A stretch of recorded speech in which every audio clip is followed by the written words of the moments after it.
மக்கள் அதிகமாக கூடும் ஒரு நாள்முனை சந்திப்பில் ஒருவர் தேநீர் கடை வைத்துக் கொண்டிருக்கிறார்.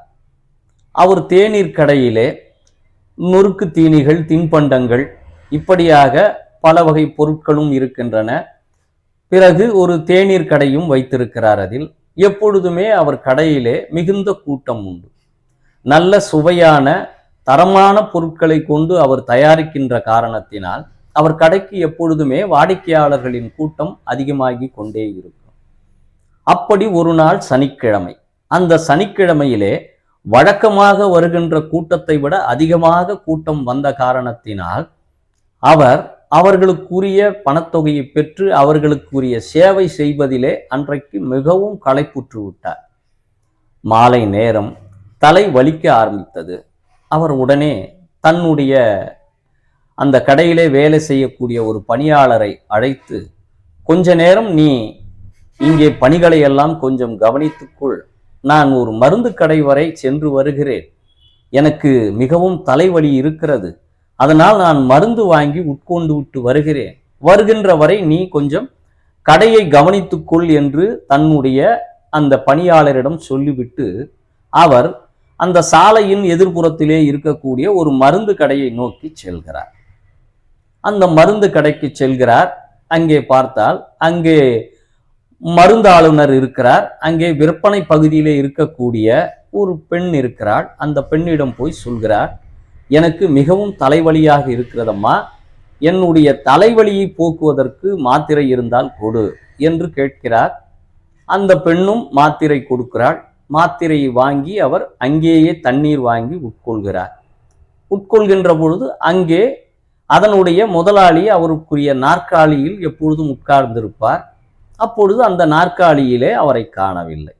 அந்த விற்பனை பெண்ணிடம் அவர் கேட்கிறார், எங்கேம்மா உங்களுடைய முதலாளியை காணவில்லை, எங்கே சென்றார் என்று அவரை கேட்கின்ற பொழுது, ஐயா, அவர் காலையில் இருந்தே மிகவும் தலைவலியோடு அவதிப்பட்டு கொண்டிருந்தார், அவர் உங்களுடைய தேநீர் கடைக்கு வருவதாகத்தான் சொல்லிவிட்டு சென்றார், உங்கள் கடையில் இருக்கக்கூடிய ஒரு கப் காப்பியை குடித்தால் அவருக்கு தலைவலி போகும் என்ற ஒரு நம்பிக்கை அவரிடம் எப்பொழுதும் இருக்கும், அதனால் இன்றைக்கு அவர் உங்கள் கடையை நோக்கித்தான் சென்றிருக்கிறார், அதனால் உங்கள் கடையில் அவரை காணலாம் என்று அந்த பெண்மணி சொன்னார். அப்பொழுது அவர் யோசிக்கிறார், எனக்கு தலைவலி வந்துவிட்டது என்பதற்காக நான் மருந்து கடையை நோக்கி வந்தேன், அதே தலைவலி இந்த மருந்து கடையினுடைய உரிமையாளருக்கும் தலைவலி வந்திருக்கிறது, அவர் என்னுடைய கடையிலே வந்து காப்பி குடித்தால் தலைவலி நீங்கும் என்று அவர் எண்ணுகிறார். இருவருக்கும் பிரச்சனை என்பது ஒன்றுதான், தலைவலி என்பது ஒன்று, ஆனால் அந்த பிரச்சனைகளுக்கு தீர்வு என்பது வேறு வேறாக இருக்கிறதே. எனக்கு தலைவலி என்பதற்காக நான் மருந்தை தேடி சென்றேன், அவருக்கு தலைவலி என்பதற்காக காப்பியை தேடி சென்றார். ஆக இருவருடைய இடத்திலேயே தலைவலிக்கான தீர்வுகள் இருக்கின்ற பொழுது நாம் மாத்திரம் வேறொரு இடத்திலே நம் தலைவலிக்கான பிரச்சனை தீரும் என்று இந்த மருந்து கடைக்கு வந்திருக்கிறோமே, இப்படித்தான் உலக வாழ்க்கை இருக்குமோ என்று கொஞ்சம் சிந்திக்க தொடங்கினார். அப்படித்தான் இந்த உலக வாழ்க்கையிலே ஒவ்வொரு மனிதருக்கும் ஏற்படுகின்ற பிரச்சனைகளுக்கெல்லாம் தீர்வுகள் எங்கெங்கோ இருக்கிறது என்று நாம் தேடிக்கொண்டிருக்கிறோம். சில பேருக்கு தியேட்டரில் சென்று திரைப்படங்கள் பார்ப்பதிலே கொஞ்சம் மனக்குறை நீங்கும் என்கிறார்கள். சில பேர் சுற்றுலா தலங்களுக்கு செல்வதனால் நமக்கு கிடைக்கிறது இன்பம் என்று நினைக்கிறார்கள்.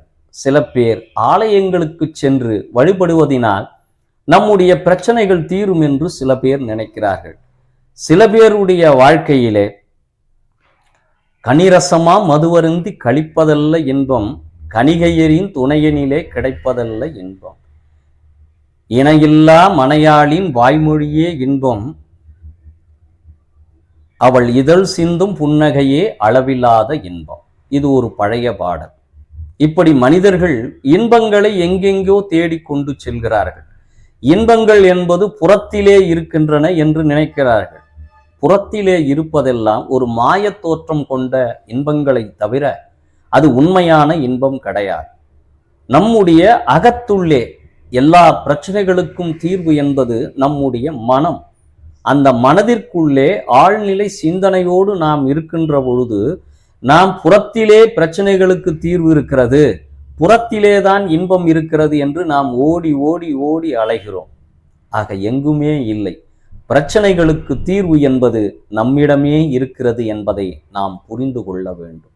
நம்முடைய பிரச்சனைகளுக்கெல்லாம் வேறொருவர் காரணம், வேறொரு சூழல் காரணம் என்றெல்லாம் நாம் வேறு சில ஆட்கள் மீதோ கால சூழ்நிலையின் மீதோ நாம் பழி போட்டு கொண்டு வாழ்ந்து கொண்டிருக்கிறோம். அதுவல்ல வாழ்க்கை. ஒரு மருந்து கடைக்காரருடைய பிரச்சனை, அவர் கடையிலேயே மருந்து இருக்கிறது, அதை அவருக்கு தெரிந்திருந்தும் அவர் தன்னுடைய பிரச்சனைக்கு தீர்வு ஒரு காப்பியை அருந்தினால் தீரும் என்ற ஒரு மன ஓட்டத்தை அவர் பெற்றிருக்கிறார். அதே ஒரு காப்பி கடைக்காரர் தன்னுடைய பிரச்சனைகளுக்கு தீர்வு மருந்தின் மூலமா தான் கிடைக்கும் என்று அவர் மருந்து கடையை நோக்கி செல்கிறார். ஆனால் அவர் கடையிலேயே அதற்குரிய தீர்வு இருக்கிறது என்பது அவருக்கு புரியவில்லை. இப்படித்தான் மனிதர்கள் எல்லாம் தங்களுடைய பிரச்சனைகளுக்கெல்லாம் தீர்வு பரிகாரத்தின் மூலம் கிடைக்கும் என்று அதன்படி ஓடுகிறார்கள். நமக்கெல்லாம் விதி என்று ஒன்று இருக்கிறது. நாம் பிறக்கும் பொழுதே எழுதப்பட்ட விதியோடு தான் இந்த பூமிக்குள் வருகிறோம். இந்த பூமிக்குள் வந்திருக்கக்கூடிய இந்த பிறவி என்பது வினைப்பயன் பொருட்டு வருகிறது. அந்த வினைப்பயனை நாம் இந்த பூமியிலே கழித்தே தீர வேண்டும். அதை பரிகாரங்கள் மூலமாகவோ இல்லை வேறு சில பூசணைகள் மூலமாகவோ நாம் தீர்த்து விடலாம். நம்மிடம் இருக்கும் பெருஞ்செல்வத்தால் செய்கின்ற பரிகாரங்கள் என்பது நம்முடைய வாழ்விலிருந்து நம்மளை விடுபட வைக்கும், துன்பங்களிலிருந்து மீள வைக்கும் என்று ஒரு எண்ணம் நமக்கு இருந்தால் அது நம்முடைய பேதமைத்தனத்தை, நம்முடைய அறிவினத்தை மாத்திரமே அது அடையாளம் காட்டும். அதனால் நாம் பிரச்சனைகளுக்கு தீர்வு வெளியில் தேடாதீர்கள். உங்களுக்குள்ளே இறைவன் இருக்கிறான்.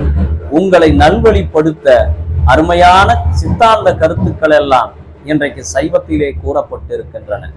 உள்ளம் பெருங்கோயில், ஊனுடம்பு ஆலயம் என்று திருமூலர் சொல்லி இருக்கிறார். ஆதலால் பிரச்சனைகளுக்கு தீர்வெல்லாம் வெளியில் கிடையாது, உங்களுக்குள்ளே இருக்கிறது என்பதை நாம் உணர்கிறோமோ அப்பொழுது நம்முடைய வாழ்க்கையானது மகிழ்ச்சி கடலில் பொங்கும்.